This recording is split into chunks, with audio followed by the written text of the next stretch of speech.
Let's understand the factors in international marketing.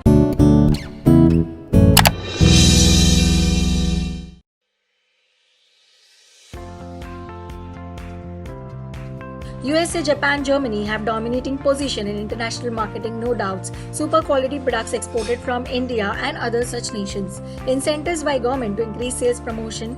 Dynamic market use competitive techniques. Professional experts are required. Exchange bank and export houses support is needed. Market scenario changes due to social, economic, political factors, and long-term planning is required. Also, we see the benefits, dominance of multinationals. Already big companies have established in most of the businesses, and there is huge number of contacts that is exchanged in data, and they dominate the developing countries. It's a fact. Marketing across the world has become important nowadays for the growing companies. It brings the countries closures, the cultures between them improves, the quality of life improves. Also, diversification increases, the requirement of a country is fulfilled. Factors of production increases, more employment gets generated, and careers can be built.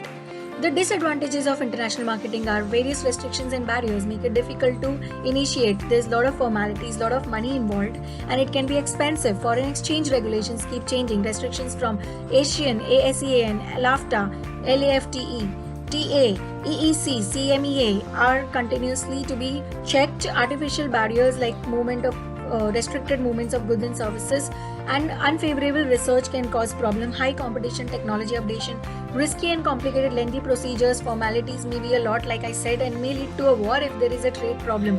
Disadvantages more are that unequal partners, sometimes the lower partner suffers rapid exploitation, natural resources get depleted, harmful goods like cigarettes and drugs etc. get exchanged, good quality products are exported, starvation of good products gets halt from exporting.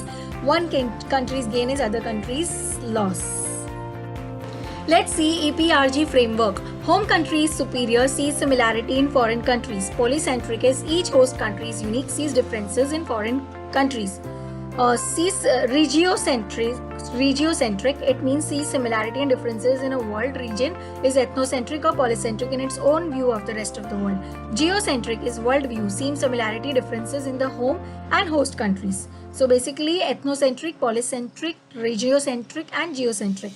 These are the four things of EPRG framework. Okay. We will go to the next slide.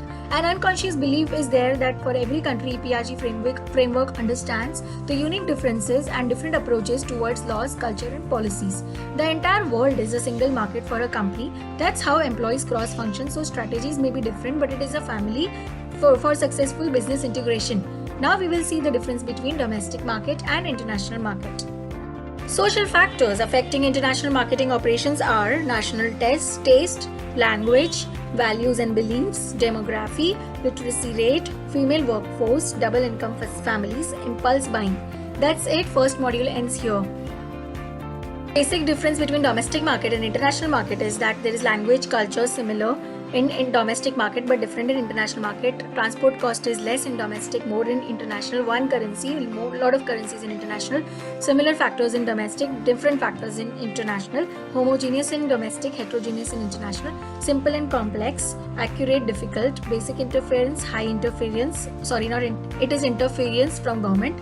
More experienced in domestic and international marketing decisions are same as domestic marketing. Only difference is that their scale of marketing decisions are much higher and we have to stick to foreign and international markets or customers. More clearly, product, price, promotion and distribution decisions are made for international buyers.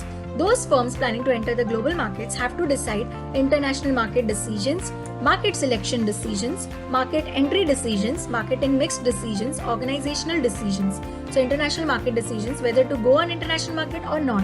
Market selection decision, to which country to sell, which state to start from. Market entry decision, how to enter international market. Market mix decision, which type of marketing mix should a firm prepare. Organization decision, what type of organization should a firm adopt to manage international business. Product standardization versus product adaptation. You can't mention adaptation without mentioning standardization. They are two sides of the same coin. They both represent a way of selling products overseas. As pointed out, adaptation involves modifying a product so as to meet the local requirements and customs. An example is McDonald's vegetarian burgers in India. Adaptations also demand the use of different marketing and selling strategies in the foreign market.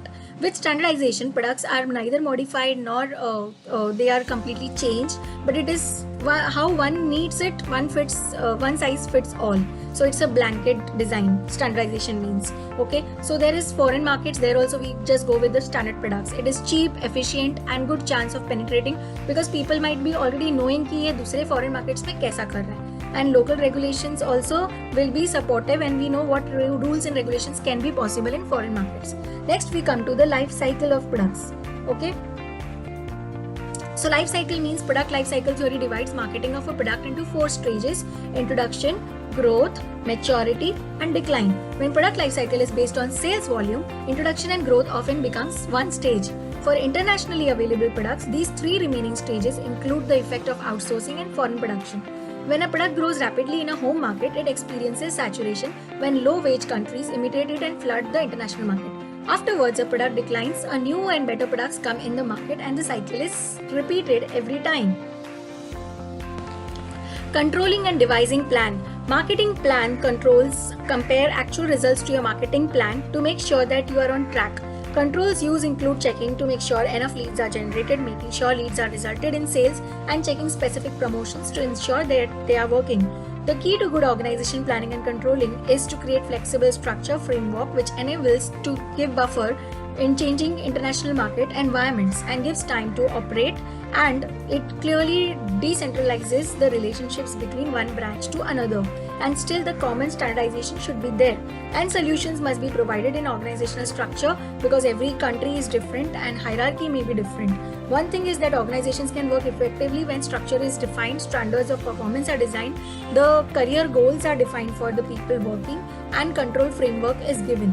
So day to day you will be able to grow in international markets. Many organizations make a mistake of having a single structure for all countries, which is an error. So that is a rigidity and that creates danger. Okay. Objectives of controlling and devising plan is to give a pattern to international organization evolvement, understanding the global organization advantage, disadvantage, and to do a lot of plan to before you enter a country, and briefly give the variables and the hypothesis of a new market. Okay. Next we will see global service marketing. Global service marketing. International service marketing enables businesses to acknowledge cultural differences when advertising in foreign countries. A marketer has to focus on how the services have to be done at international level with varied cultures and regional differences. So what can we do when we enter another market? We should first start storytelling about our products. We should use local influencers to create product awareness. We should take advantage of advertising both online and offline. Partners with established businesses should come up with you and tie up to get into target market. You should sponsor events.